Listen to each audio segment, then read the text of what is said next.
እግዚአብሔር ለራሱ ሐሳብ ሲጠራን ለጽድቅ እውነት ጠርቷል። የሚገርም ነገር ጠባቧና ሰፊ መንገድ አማራጭ ምርጫ ሰጥቷል፣ ለሰው ልጆች አቅርቧል።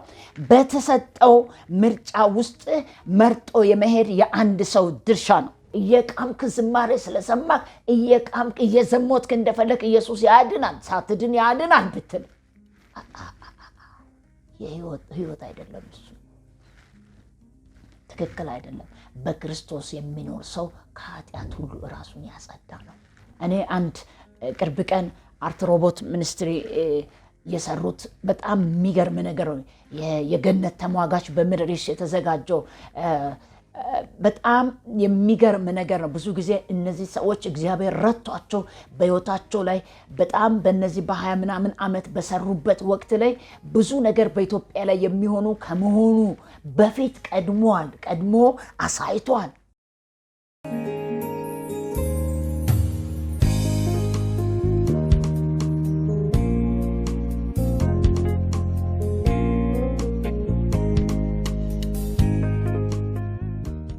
ሰላም ለእናንተ ይሁን ቅዱሳን፣ እንዴት ናችሁ? እግዚአብሔር ይመስገን እኔ ደህና ነኝ። እንግዲህ አዲስ ዓመት ከመጣ በኋላ አልተገናኘንም። ዛሬ የእግዚአብሔርን ቃል እንደ እግዚአብሔር ሐሳብ ከእናንተ ጋር አብረን እናያለን። ይህንን ቃል በጣም እንድሰሙ የምፈልገው ቃል ነውና ሮሜ ምዕራፍ 6 ላይ ከቁጥር 1 ጀምሮ አነባለሁ። እንደዚህ ይላል፣ እንግዲህ ምን እላለሁ? ጸጋው እንዲበዛልን በኃጢአት ጸንተን እንኖርን? አይደለም፣ ለኃጢአት ሞተን እኛ ወደፊት እንዴት አድርገን በእርሱ እንኖራለን?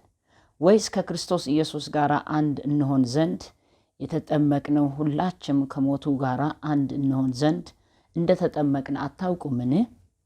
እንግዲህ ክርስቶስ በአብ ክብር ከሙታን እንደተነሳ እንዲሁም እኛ ደግሞ በአዲስ ሕይወት እንድንመላለስ ከሞቱ ጋር አንድ እንሆን ዘንድ በጥምቀት ከእርሱ ጋር ተቀበርን። ሞቱን በሚመስል ሞት ከእርሱ ጋር ከተባበርን ትንሣኤን በሚመስል ትንሣኤ ደግሞ ከእርሱ ጋር እንተባበራለን። እንግዲህ ወዲህ ለኃጢአት እንዳንገዛ የኃጢአት ሥጋ ይሻር ዘንድ አሮጌው ሰውን ከእርሱ ጋር እንደተሰቀለ እናውቃለን። የሞተስ ከኃጢአት ጸድቋልና። ነገር ግን ከክርስቶስ ጋር ከሞትን ከእርሱ ጋር ደግሞ በሕይወት እንኖራለን። ክርስቶስ ከሙታን እንደተነሳ ወደፊት እንዳይሞት ሞቱም ወደፊት እንዳይገዛው እናውቃለንና መሞት አንድ ጊዜ ፈጽሞ ለኃጢአት ሞቷል፣ በሕይወት መኖር ግን ለእግዚአብሔር ይኖራል። እንግዲህ እናንተ ደግሞ ለኃጢአት እንደሞታችሁ ግን በክርስቶስ ኢየሱስ በጌታችን ሆናችሁ ለእግዚአብሔር ሕያው እንደሆናችሁ ራሳችሁን ቁጠሩ። እንግዲህ ለሞኞች እንዳትታዘዙ በሚሞተው ሥጋችሁ ኃጢአት አይንገስባችሁ። ብልቶቻችሁ የአመፅ ጦር ዕቃ አድርጋችሁ ለኃጢአት አታቅርቡ። ነገር ግን ከሙታን ተለይታችሁ በሕይወት እንደምትኖሩ ራሳችሁ ለእግዚአብሔር አቅርቡ። ብልቶቻችሁ የጽድቅ የጦር ዕቃ አድርጋችሁ ለእግዚአብሔር አቅርቡ። ኃጢአት አይገዛችሁምና ከጸጋ በታች እንጂ ከሕግ በታች አይደላችሁምና። ከጸጋው በታች እንጂ ከሕግ በታች አይደላችሁምና። እንጸልይና ይህን ቃል ሐሳብ እናያለን። እግዚአብሔር አምላካችንና አባታችን ሆይ በዘመናት መካከል ብቻዬን ጻድቅ የሆንክ ዛሬም ቃሌን የምትናገር በቃሌ እውነተኛ የሆንክ አምላክ በዚህ ጌታ ሆይ ኦንላይን በዩቲዩብ በተለያየ አቅጣጫ በቲክቶክ በተለያዩ መስመር ላይ የሚሰሙት ሁሉ ከሚሰሙት ቃል የተነሳ መፈወስና መለወጥ ይሆን ዘንድ ግራ ያጋቡ ውዝግቦችን በዚህ ቃል እውነት አጥርቶ ያዩ ዘንድ ለሕዝብ የልቦናን አይን እንድትከፍት ለሚሰሙት ሁሉ ጸጋን እንድታበዛ ለኔ ለባሪያ ደግሞ የቃልን ደጅ እንድትከፍት እኔ ጸልያለሁ። እግዚአብሔር አምላካችን አባታችን ሆይ በእያንዳንዳችን ላይ የምህረት እጆች እንዲዘረጉ በምህረት ደግሞ እያንዳንዳችን እንድትጎበኘን መልካምነት ከኛ ጋር እንዲሆን እንጸልያለን። ሁሉ ለክብር ይሁን ሕያው በሆነ ተስፋችን በኢየሱስ ስም አሜን። ይሄን የሮሜን መልእክት ከምዕራፍ 6 ላይ ያለውን ሐሳብ ስናይ ሮሜን መልእክት ጠቅለል አድርጌ ብዙ መናገር አልፈልግም። ምዕራፍ 6 ላይ ያለውን ሐሳብ ብቻ ትኩረት ስለሚሰጥ ሌላ ጊዜ ከሌላው ምዕራፍ ላይ ስለምናይ ማለት ነው።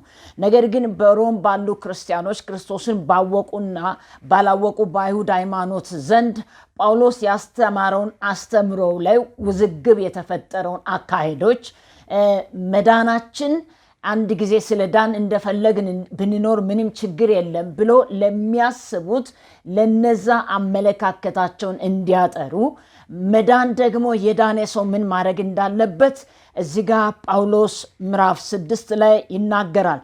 ይሄን ቃል እንደዚህ በሚል ርዕስ እናያለን። ከኃጢአት ተለይቶ በክርስቶስ መኖር በሚል ርዕስ እናያለን። ወይ ከኃጢአት ተለይቶ ለክርስቶስ መኖር ወይ ለኃጢአት ሞተን በክርስቶስ ሕያው ሆነን መኖር በሚል ሐሳብ ነው የምናየው። ከኃጢአት ተለይቶ በክርስቶስ ስንኖር ምንድነው የምናረገው?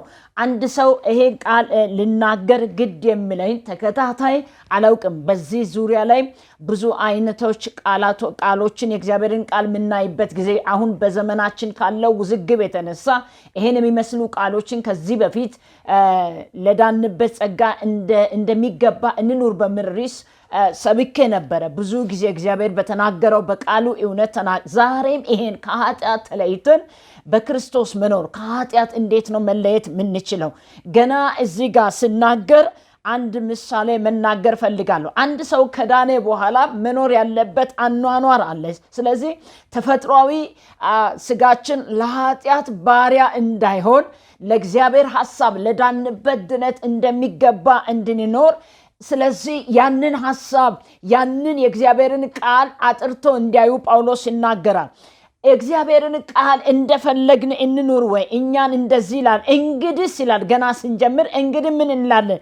ጸጋው እንዲበዛ በኃጢአት ጸንተን እንኖርን አይደለም። በኃጢአት ጸንተን እንድንኖር አይደለም የዳን ነው። ፍቅሩና ምሕረቱን ይቅርታውን ስናገኝ ያገኘንበት መጀመሪያ ካለንበት ያንን ማንነትን ጥለን ነው ወደዚህ የመጣነው።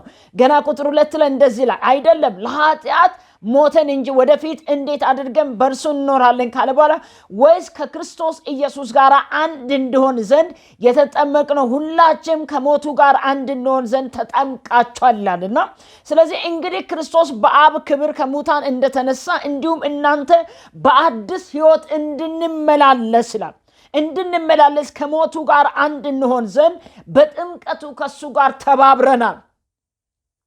ኢየሱስን የሕይወታችን አዳኝ አድርገን መድኃኒት አድርገን ከተቀበልን በኋላ እንግዲህ በአዲስ ሕይወት በአዲስ ማንነት በአዲስ አካሄድና አኗኗር ከእርሱ ጋር እንድንተባበር ዘንድ አዲስ ሕይወት እንድንመስል ዘንድ አሮጌው ማንነትን እንደቀበርን ያንን አካሄድን ደግመን መለማመድ እንደሌለባቸው ያንን አካሄድን ትቶ መሄድ እንዳለባቸው ጳውሎስ ለሮም ሰዎች ይናገራል። ስለዚህ ሞቱን በሚመስል ሞት ከእርሱ ጋር ከተባበርን ይላል። እዚህ ጋር ስለ ጥምቀቱ ስናገር ትንሣኤን በሚመስል ትንሣኤ ደግሞ ከእርሱ ጋር እንተባበራለን። ኢየሱስን የሕይወታችን አዳኝ አድርገን ስንቀበለው በሱን ስናምነው እንደገና በጥምቀት ከሱ ጋር ሞት በሚመስል ሞት ተባብረናል። ስንወጣ ደግሞ ምን ሆነናል? ትንሣኤ በሚመስል ትንሣኤ ተባብረናል ማለት ነው። ኢየሱስ ስለተነሳ ማለት ነው። ስለዚህ ሞትን በሚመስል ሞት ከእርሱ ጋር ከተባበር ትንሣኤ በሚመስል ከእርሱ ጋር ደግሞ እንተባበራል። እንግዲህ ይላል ከእንግዲህ ወዲህ ይላል ቁጥር 6 ከእንግዲህ ወዲህስ ለኃጢአት እንዳንገዛ የኃጢአት ሥጋ ይሻር ዘንድ አሮጌው ሰውን ከእርሱ ጋር እንደተሰቀለ እናውቃለን። የሞተውን ከኃጢአት ጸድቋልና አለ። ክርስቶስ አሮጌው ሰው ከእርሱ ጋር ከስራው ጋር ከክፋቱ ጋር ከአመፅ ጋር ምን አድርገ ቀብረነዋል ይላል። የተቀበረውን ማውጣት እንደሌለባቸው ይናገራል። ነገር ግን ከክርስቶስ ጋር ከሞትን ከእርሱ ደግሞ በሕይወት እንኖራለን ካለ በኋላ ክርስቶስ ከሙታን ተነስቶ ወደፊት እንደማይሞት እንዲሁም ደግሞ እናውቃለን። ሞትን በሚመስል ሞት ከእሱ ጋር ከተባበርን ሕይወት በሚመስል ሕይወት ደግሞ ከእርሱ ጋር እንተባበር። እንዲሁም ደግሞ ኢየሱስን ካወቅን በኋላ አሮጌው ማንነትን አሮጌው ባህልን አሮጌውን አካሄድን ከቀበርን በኋላ ያንን የቀበርነውን አሮጌው ማንነትን መከተል እንደሌለብን እናንተ እንደዚህ መከተል የለባችሁም እያለ እዛ ጋር ግራ የተጋቡ ውዝግቦች ለተፈጠሩ ክርስቶስን ኢየሱስን ያወቁ እንደገና ደግሞ ክርስቶስ ካወቁ በኋላ ምንም ችግር የለም አንድ ክርስቶስ ከፍሎልናል ብሎ የአይሁድ ሃይማኖትን በመከተል ደግሞ ክርስቶስን አዳኝነት ላይ ሌላ ተጨማሪ ነገር ለሚያስፈልግ እንደፈለጉ የሚኖሩት እንደገና ደግሞ በጣም እዚህ ጋር የሚገርም በተለያየ ኃጢአት ውስጥ በቃ እሱ ከከፈለ ምን ችግር አለ እኛ እንደፈለግን እንኑር በኃጢአትን እንስራ በዛ ጸንተን ብንኖር በቃ እሱ የፍቅር አምላክ ነው ጸጋው ነው ያዳነን እንጂ የኛ ስራ ውጤት የኛ አካሄድ የኛ ኑሮ አያስፈልግም የሚል የተዛቡ አስተምሮች ነበሩ የኛ ኑሮም ያስፈልጋል ይላል እዚህ ጋር ጳውሎስ ሲናገር እንግዲህ እናንተ ደግሞ ለኃጢአት እንደሞታችሁ ግን በክርስቶስ ኢየሱስ በጌታችን ሆናችሁ ለእግዚአብሔር ሕያው እንደሆናችሁ ራሳችሁን ቁጠሩ ክርስቶስ ጋራ ከተባበራችሁ እሱን በሚመስል ህይወት እንድትኖሩ ነው እንጂ ይቅርታው ከተቀበላችሁ ምህረቱን ከተቀበላችሁ ጸጋው ስላዳነ እንደፈለጋችሁ እንድትኖሩ አይደለም ለምን እንግዲህ ለምኞቶቹ እንዳትታዘዙ ስጋችሁ በስጋችሁ ላይ ኃጢአት አይንገስ ይሄ ማንነት አሮጌውን ቀድሞ ቀብራቸዋል አሁን ያ አሮጌው ማንነት የቀበረውን የቀድሞ አዳማዊ ማንነት እንዳይነክስ በእናንተ ስጋችሁ ላይ ስለዚህ ብልቶቻችሁ የአመፅ ጦር ዕቃ አታድርጉ ብልቶቻችሁ የአመፅ የጦር ዕቃ አድርጋችሁ ለኃጢአት አታቅርቡ ነገር ግን ከሙታን ተለይታችሁ በሕይወት እንድትኖሩ ራሳችሁን ለእግዚአብሔር አቅርቡ ካለ በኋላ ብልቶቻችሁ የጽድቅ የጦር ዕቃ አድርጋችሁ ለእግዚአብሔር አቅርቡ አሁን ኢየሱስ ክርስቶስን ካወቃችሁ በኋላ የፈለጋችሁ የቀድሞ ልምምድን ማድረግ አይቻልም ስለዚህ ጸጋው አድኗል ጸጋው ካዳነ እሱ ምሕረቱን ካበዛ እንደፈለግን እንኑር የሚባሉ አካሄዶችን ማቆም አለባችሁ ይሄ ልክ አይደለም ብልቶቻችሁ የአመጽ መንገሻ አይደለም የአመጽ ቤት አይደለም የአመጽ መከማቻ አይደለም ብልቶቻችሁን ለእግዚአብሔር የጽድቅ ዕቃ አድርጋችሁ አቅርቡ ለአመጽ ግደሉ በሕይወት እንዲኖር ለእግዚአብሔር አቅርቡ የጽድቅ ጦር አድርጉ የጽድቅ ዕቃ አድርጉ የጽድቅ ማረፊያ አድርጉ እንጂ የአመጽ አሮጌው ማንነትን አታድርጉ አታንግሱ ይልና ከዛ በኋላ ኃጢአት አይንገስባችሁ ከጸጋው በታች ናችሁና ኃጢአት አይንገስባችሁ ከጸጋው በታች ናችሁ ይላል አንድ መጽሐፍ ሳነብ በጣም የሚገርም አንድ ሰው ክርስቶስ ኢየሱስን በሕይወቱ ላይ ያላወቀ ሰው ክርስቶስን ካወቀ በኋላ ስለ ክርስቶስ አዳኝነት ከተነገረው በኋላ ኢየሱስ መድኃኒት መሆኑን ከሰማ በኋላ በኃጢአቱ ላይ ይቅር እንደምል እንደገና ኢየሱስን ወደ ሕይወቱ ከተጋበዘ በኋላ በጣም በብዙ አይነት በኃጢአት አመጽ ውስጥ ማንነቱ የተያዘ ሰው ወደ ክርስቶስ ከመጣ በኋላ እሱ የምህረት አምላክ ነው ይቅር ባይ አምላክ ነው ጸጋው አድኗል ተብሎ ያንን የዳነበትን መዳን በተሳሳተ ትምህርት በተሳሳተ አመለካከት በተሳሳተ ግንዛቤ ከተቀበለ በኋላ ወደ ሴተኛ አዳሪዎች ይሄድ ነበር ይጠጣ ነበር ይሰክር ነበር እንደገና ደግሞ እንደፈለገ ይሆን ነበር ይሄ አካሄዶች እግዚአብሔር ለምንድባ ስለ ጸጋው ለእግዚአብሔር ጸጋ የተሳሳተ ግንዛቤ ያለው ሰው ነው የሚያደርገው አንድ ሰው በእግዚአብሔር ጸጋ ላይ የተሳሳተ ግንዛቤ ያለው ሰው የቀድሞ አሮጌው ማንነትን ለመጣል ይቸገራል ለምን በቃ ነፃ ስጦታ ነው ጸጋው አድኗል ልክ ነው እኛ በክርስቶስ ኢየሱስ ለንገራችሁ ከኃጢአት ተለይተን በክርስቶስ መኖር ሲባል ክርስቶስና ኃጢአት አንድ ላይ ህብረት የላቸውም ግንኙነት የላቸውም ኢየሱስ ራሱ ጻድቅ ነው እኔ ቅዱስ እንደሆንኩ እናንተም ቅዱሳን ሁኑ ስላለ ያንን ማንነት ያንን አሮጌው ማንነት የተሳሳተ ትምህርት ተምሯል አሁን በኢትዮጵያ ላይ ያሉ ውዝግቦች እንዲህ አይነቶች ናቸው ሌላ ጊዜ ሌላ ቃል እናያለን በቃ ችግር የለውም ተብሎ የክርስቶስን አዳኝነትን የክርስቶስ ዋጋ የከፈለበትን የሚያሳንስ የተሳሳተ አስተምሮ የሚያስተምሩ አሉ ስለዚህ ይሄ ሰው የተሳሳተ ግንዛቤ በመያዙ የተሳሳተ ክርስቲያናዊ አኗኗር ይኖራል ማለት ነው ኃጢአት ላይ ካለ አሮጌው ማንነት ካልጣለ ስለዚህ በህይወቱ አሁንም ከኃጢአት ጋር እንዴት እንዳለ ራሱ ህይወቱ ትግል ውስጥ ነው ያለው።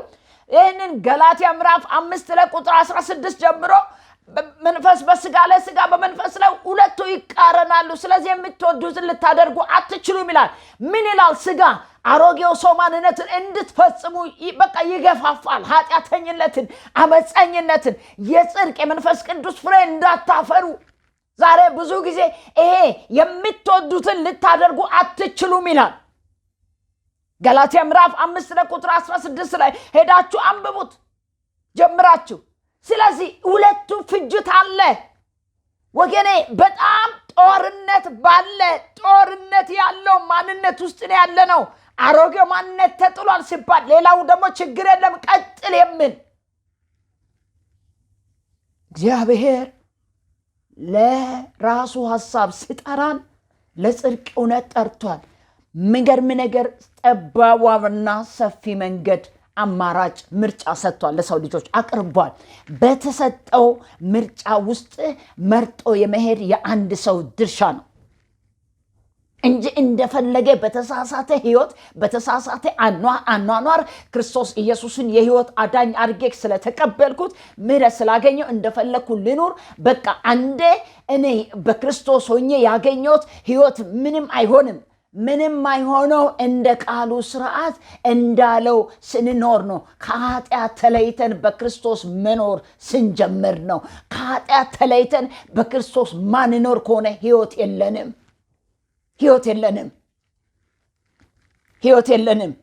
እንግዲህ አንድ ሰው ከኃጢአት ተለይቶ በክርስቶስ መኖር ካልቻለ ምን እያደረገ ነው ሲባል ይሄን ሐሳብ ትንሽ ማየት እንፈልጋለን። የእግዚአብሔር ሰዎች እግዚአብሔርን ለማስደሰት እንደገና ሰው ሰራሽ ሰውን ለማስደሰት ራሳቸውን ለማርካት በተለያየ የተቀደሰ ህይወትን መምራት የለባቸው። ምንም ችግር የለም። ሰው በምድር ላይ እስካለ ድረስ አንድ ጊዜ ተከፍሎልናል እንደፈለግን እንኑር የሚባሉ አስተምሮች፣ የተሳሳቱ የክርስትና አካሄዶችን መስማት ልክ አይደለም።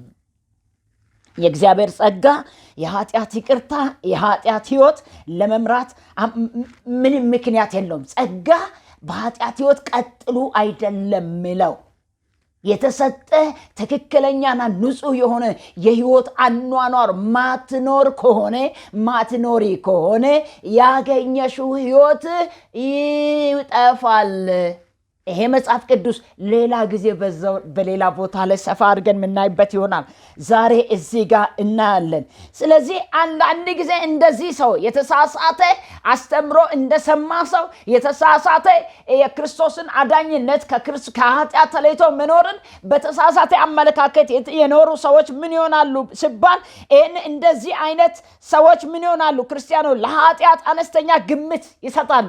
ችግር የለውም የሚል ለኃጢአት ምንም ችግር የለውም የሚል አነስተኛ ግምት ከመስጠታቸው የተነሳ እግዚአብሔር ይቅር የሚል አምላክ ነው። ስለዚህ ኃጢአትን እሱ በኃጢአት ብንቀጥልም ምንም እግዚአብሔር እንደዚህ አይነት ነገር አያካብድም።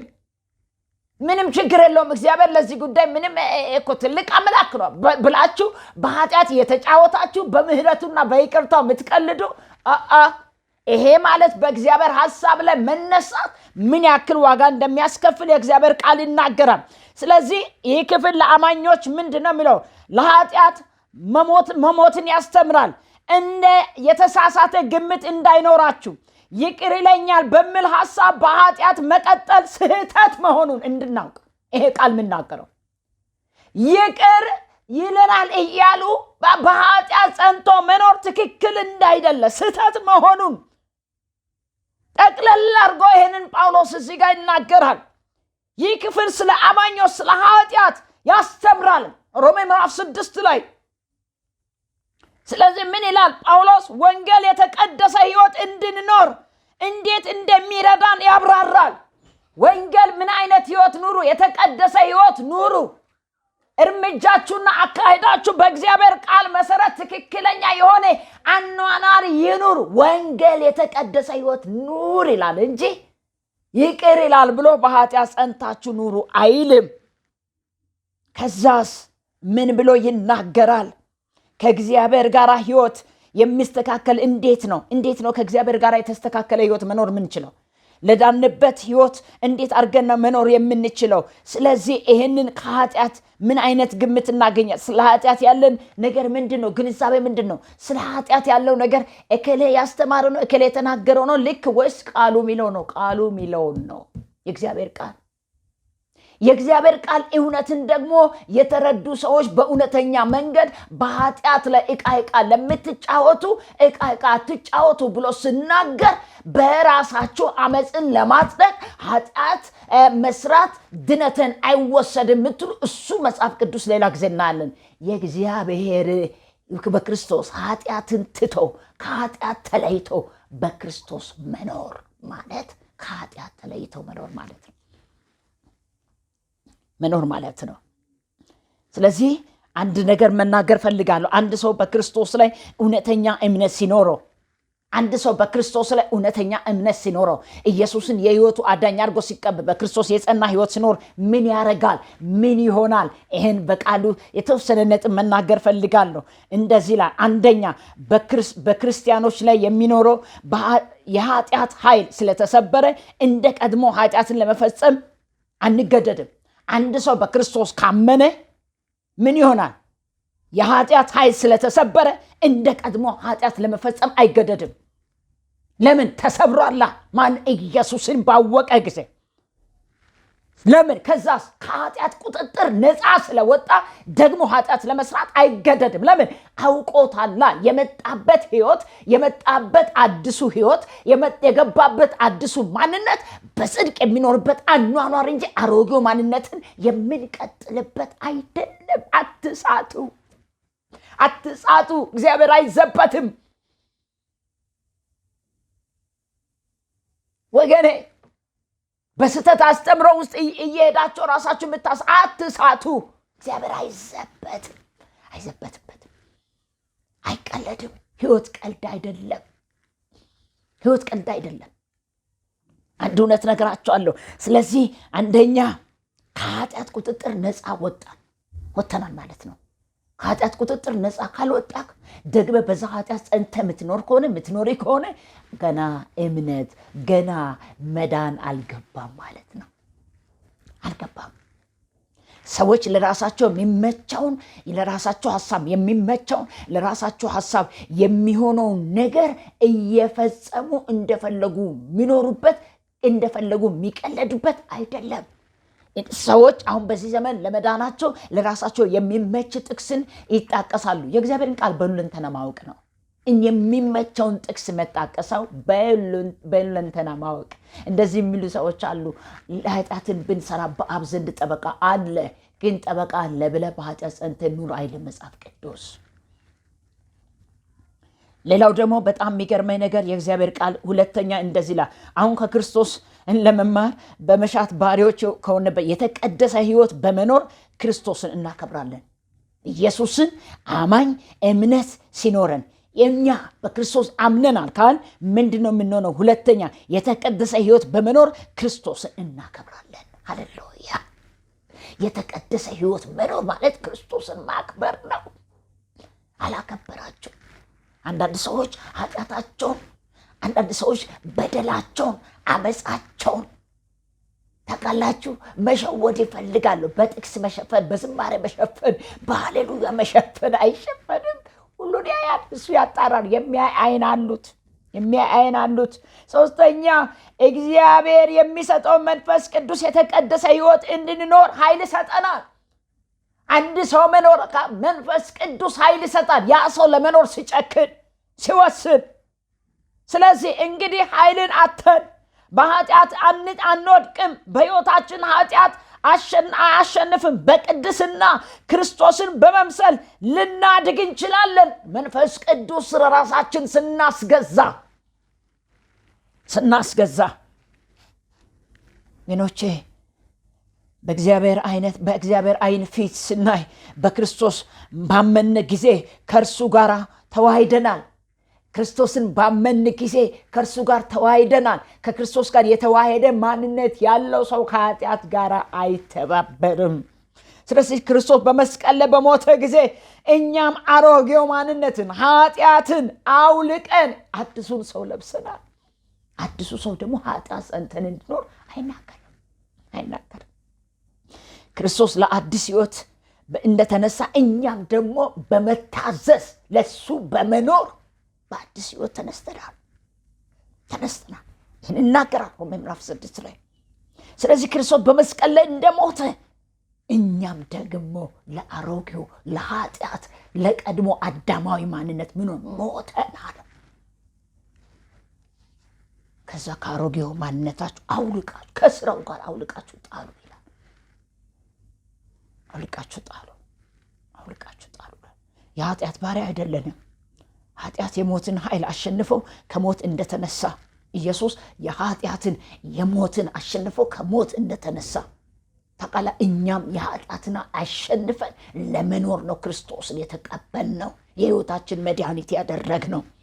አንተ ኃጢአት ጨርሶ በተለማመድክ ቁጥር አዲስ ሕይወት መነሳት አለብህ። እግዚአብሔር ለሚታዘዙት የመኖር ነፃነት አለን። ስለዚህ ለኃጢአት ባሪያ እንዳንሆን መጽሐፍ ቅዱስ ይናገራል። ጳውሎስ ይህንን ነው አማኞች ከክርስቶስ ሞትና ትንሣኤ ጋር የሚተባበር ማንነትን ይዞ እንዲኖሩ በክርስቶስ ኢየሱስ ውስጥ መስመጥ፣ በክርስቶስ መሰወር፣ በዛ ሐሳብ መኖር አለባቸው እንጂ የሰሙትን ወንጌል በተለያየ አቅጣጫ በተሳሳተ አመለካከት እንዳይረዱ ያስጠነቅቃል። ይህን አገላለጽ የሚያሳየው የአማኙ የመጀመሪያ ድነት ልምምድ የውሃ ጥምቀት አይደለም።